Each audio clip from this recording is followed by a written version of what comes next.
नमस्कार साथियों, स्वागत है आप सभी का आपके अपने यूट्यूब चैनल जीके विथ यश में। आज के इस वीडियो में बात करेंगे रिजर्व बैंक से संबंधित उन सभी इम्पोर्टेंट क्वेश्चन की जो किसी न किसी कॉम्पिटिटिव एग्ज़ाम में आए हुए हैं या आने की संभावना रखते हैं। दोस्तों, ये आपको किसी भी एक दिवसीय एग्ज़ाम में हेल्प करेंगे। पहला क्वेश्चन है, भारतीय रिजर्व बैंक की स्थापना कब हुई?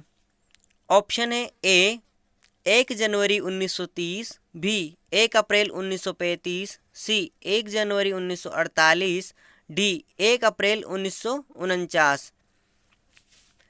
इसका राइट आंसर है ऑप्शन बी 1 अप्रैल 1935 को रिजर्व बैंक की स्थापना हुई थी।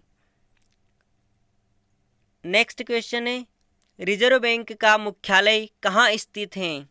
ऑप्शन है दिल्ली, बी मुंबई, सी कोलकाता, डी चेन्नई। फ्रेंड्स, इसका राइट आंसर है ऑप्शन बी, रिजर्व बैंक का मुख्यालय है मुंबई।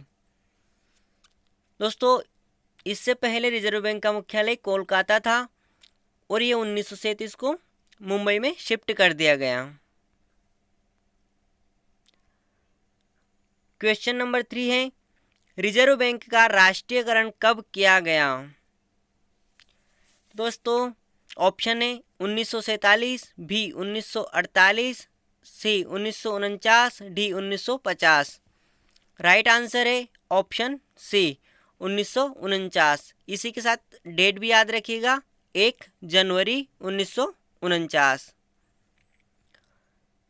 नेक्स्ट क्वेश्चन है, रिजर्व बैंक के प्रथम गवर्नर कौन थे? ऑप्शन है Elijah Impey, B C D. Deshmukh, C sir Osborne Smith, D James Brett Taylor. इसका राइट आंसर है option C sir Osborne Smith. जी हाँ दोस्तों, इंपॉर्टेंट क्वेश्चन है, याद रखिएगा। रिजर्व बैंक के प्रथम governor sir Osborne Smith. Question number 5 है, रिजर्व बैंक के प्रथम भारतीय गवर्नर कौन थे? ऑप्शन है सी.डी. देशमुख, बी बेनेगल रामाराव, सी लक्ष्मीकांत झा, डी के.आर. पुरी। दोस्तों, इसका राइट आंसर है ऑप्शन ए सी.डी. देशमुख। दोस्तों, ये भारत के प्रथम भारतीय गवर्नर थे, साथ ही ये आरबीआई के तीसरे गवर्नर थे और इन्हीं के समय आरबीआई का राष्ट्रीयकरण किया गया था। तो इनके बारे में 3 फैक्ट भी याद रखिए। नेक्स्ट क्वेश्चन है, किस अधिनियम के तहत रिजर्व बैंक की स्थापना हुई? Option A RBI act 1932, RBI act 1933, RBI act 1934, RBI act 1935। जी हाँ दोस्तों, ये क्वेश्चन बड़ा ही कन्फ्यूजिंग है। जैसे कि हम समझते हैं कि आरबीआई की स्थापना 1 अप्रैल 1935 को हुई, तो वो आरबीआई एक्ट 1935 के तहत हुई होगी और हम आरबीआई एक्ट 1935 का सही लगा देते हैं। परंतु दोस्तों, इसका राइट आंसर है ऑप्शन सी आरबीआई एक्ट 1934 को। इम्पोर्टेंट क्वेश्चन है, याद रखिएगा। नेक्स्ट क्वेश्चन है, रिजर्व बैंक की स्थापना किस आयोग की सिफारिश पर की गई थी? ऑप्शन ए हंटर आयोग, बी फ्रेजर आयोग, सी एटकिंसन आयोग, डी हिल्टन यंग आयोग। तो दोस्तों, इसका राइट आंसर है ऑप्शन डी हिल्टन यंग आयोग। दोस्तों, इसको रॉयल कमीशन भी कहा जाता है, तो इसका एक नाम और याद रखिएगा, रॉयल कमीशन। नेक्स्ट क्वेश्चन है, रिजर्व बैंक का लेखा वर्ष या वित्तीय वर्ष की अवधि क्या होती है? ऑप्शन है 1 अप्रैल से 31 मार्च, बी 1 जुलाई से 30 जून, सी 1 जनवरी से 31 दिसंबर, डी 1 फरवरी से 31 जनवरी। दोस्तों, यहाँ 2 प्रश्न सम्मिलित किए गए हैं। आपको यदि आता है कि रिजर्व बैंक का लेखा वर्ष कब से कब तक होता है या वित्तीय वर्ष की अवधि क्या होती है, दोनों के लिए एक ही आंसर होगा ऑप्शन बी 1 जुलाई से 30 जून तक रिजर्व बैंक अपना फाइनेंशियल ईयर मानता है दोस्तों, जबकि भारत का जो वित्तीय वर्ष है वो 1 अप्रैल से 31 मार्च तक है। नेक्स्ट क्वेश्चन है, रिजर्व बैंक के गवर्नर की नियुक्ति कौन करता है? ऑप्शन ए राष्ट्रपति, बी वित्त मंत्री, सी प्रधानमंत्री, डी रिजर्व बैंक का निदेशक मंडल। दोस्तों राइट आंसर है ऑप्शन ए राष्ट्रपति। नेक्स्ट क्वेश्चन है, रिजर्व बैंक के गवर्नर का कार्यकाल कितना होता है? ऑप्शन ए 2 वर्ष, बी 3 वर्ष, सी 4 वर्ष, डी 5 वर्ष। दोस्तों राइट आंसर है ऑप्शन बी 3 वर्ष। यहाँ ध्यान देने योग्य बात यह है कि 3 वर्ष से पहले भी आरबीआई का गवर्नर इस्तीफा दे सकता है। जैसे कि अपने पिछले जो गवर्नर थे उर्जित पटेल, उन्होंने अपना टर्म पूरा होने से पहले ही इस्तीफा दे दिया था। नेक्स्ट क्वेश्चन है, रिजर्व बैंक में कितने डिप्टी गवर्नर होते हैं? तो दोस्तों इस क्वेश्चन का राइट आंसर है ए ऑप्शन ए 4। यहाँ दोस्तों आरबीआई में 1 गवर्नर और उसकी हेल्प के लिए 4 डिप्टी गवर्नर होते हैं। नेक्स्ट क्वेश्चन है, रिजर्व बैंक की पहली महिला डिप्टी गवर्नर कौन थी? ऑप्शन है A Chanda Kochhar, B K J Udeshi, C Shikha Sharma, D Ranjana Kumar. Right answer है ऑप्शन बी केजे उदेसी। दोस्तों ये आरबीआई की पहली डिप्टी गवर्नर थी और ये कब बनी थी? 2011 में। दोस्तों ऑप्शन में दी हुई सभी महिलाएं बैंकर हैं और भारत की मोस्ट पावरफुल बैंकर हैं, तो इनके बारे में आप जानकारी जुटा सकते हैं।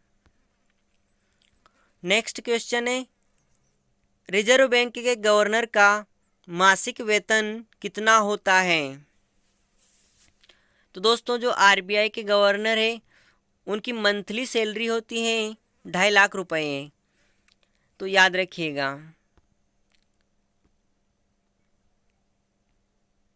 क्वेश्चन नंबर 14 है, भारत का केंद्रीय बैंक कौन सा है?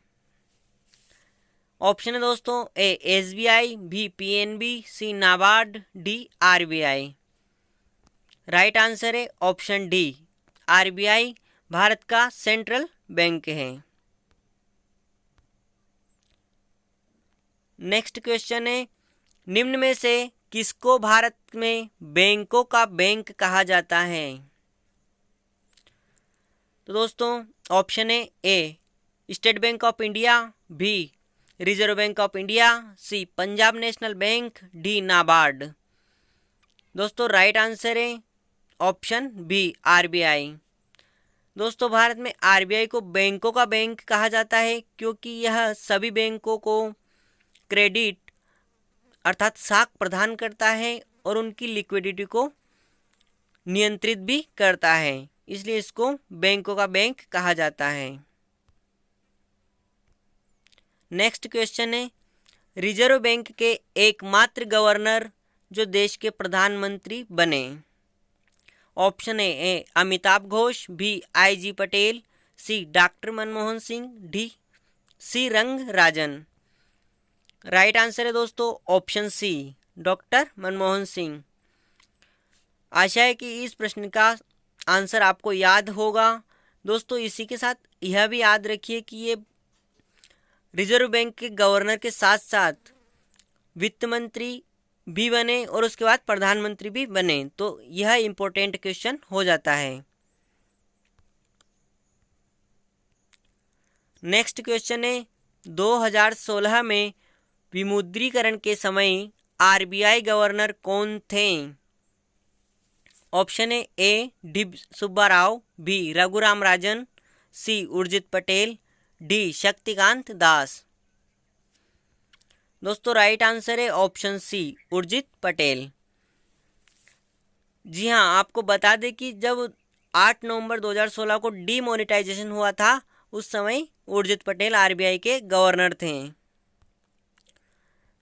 नेक्स्ट क्वेश्चन है, रिजर्व बैंक के वर्तमान गवर्नर कौन हैं? दोस्तों इसका आंसर तो आपको पता ही होगा कि अभी हमारे वर्तमान जो आरबीआई के गवर्नर हैं वो है शक्तिकांत दास। अतः इस प्रश्न का राइट आंसर होगा ऑप्शन बी।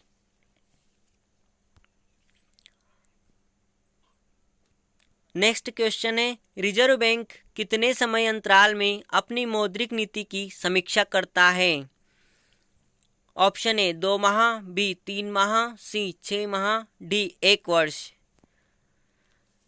दोस्तों इसका सही आंसर है ऑप्शन ए 2 माह। जी हाँ दोस्तों, आरबीआई जो है अपनी मॉनेटरी पॉलिसी का रिव्यू प्रत्येक 2 माह में करता है और अपनी जो नीतिगत दरें होती हैं repo rate, reverse repo rate, उनमें बाजार के अनुसार परिवर्तन करता है। नेक्स्ट क्वेश्चन है, रिजर्व बैंक किस करेंसी नोट को जारी नहीं करता है? ऑप्शन है ए 1 रुपये, बी 2 रुपये, सी 5 रुपये, डी 10 रुपये। दोस्तों राइट आंसर है ऑप्शन ए। 1 रुपये का जो नोट है उसको वित्त मंत्रालय जारी करता है, ना कि आरबीआई। दोस्तों कभी कभी प्रश्न आ जाता है कि 1 रुपये के नोट पर किसके हस्ताक्षर होते हैं, तो वहाँ आरबीआई के गवर्नर के हस्ताक्षर ना होकर जो वित्त मंत्रालय के सचिव होते हैं उनके हस्ताक्षर होते हैं। चलिए नेक्स्ट क्वेश्चन है, शक्तिकांत दास रिजर्व बैंक के किस क्रम के गवर्नर हैं? ऑप्शन ए 23वें, बी 24वें, सी 25वें, डी 26वें। दोस्तों राइट आंसर है ऑप्शन सी। जो शक्तिकांत दास हैं हमारे वर्तमान आरबीआई गवर्नर, वो 25वें नंबर के हैं। उनसे पहले कौन थे? उनसे पहले थे उर्जित आर पटेल जो कि 24वें नंबर के थे। चलिए नेक्स्ट क्वेश्चन है, निम्न में से कौन सा कार्य रिजर्व बैंक नहीं करता है? ऑप्शन है ए भारत सरकार का परामर्शदाता, बी बैंकों का विनियमन, सी साख नियंत्रण, डी किसानों को प्रत्यक्ष रूप से ऋण देना। तो दोस्तों आशा है कि इस प्रश्न का आंसर आपने दे दिया होगा। इसका सही आंसर है ऑप्शन डी, किसानों को प्रत्यक्ष रूप से ऋण देना।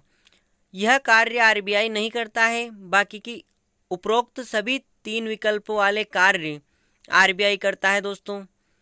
जैसे कि बैंकों का रेगुलेशन करना, क्रेडिट कंट्रोल करता है और साथ ही भारत सरकार को एडवाइजरी प्रदान करता है।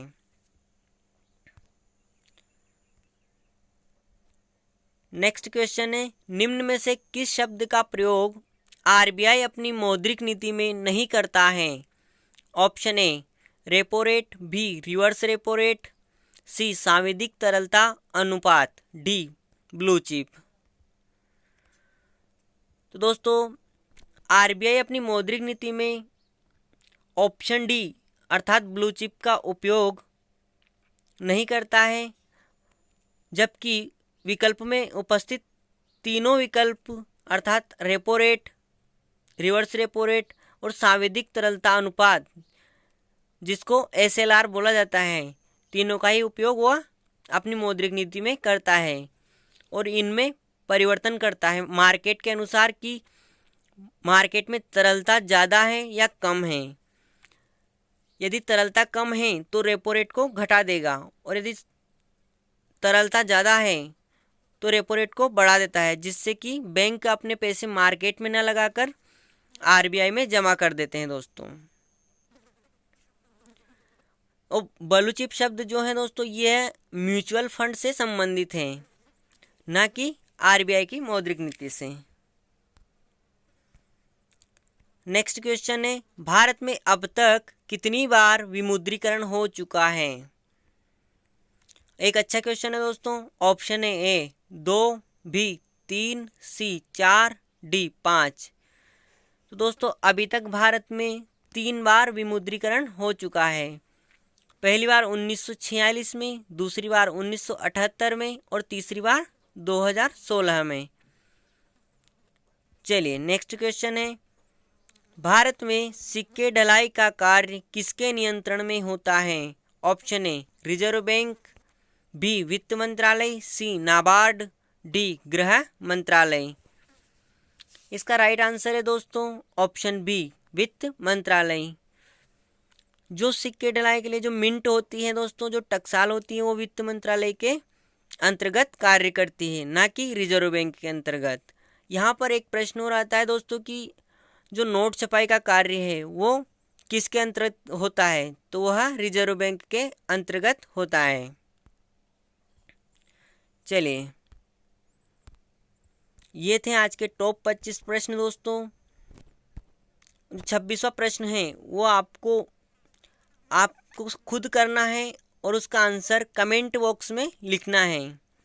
यदि आपको नहीं पता है तो दोस्तों उसको गूगल करना है और वहाँ से सर्च करना है। चलिए वो प्रश्न है, बैंक के नोट प्रेस कहाँ स्थित हैं?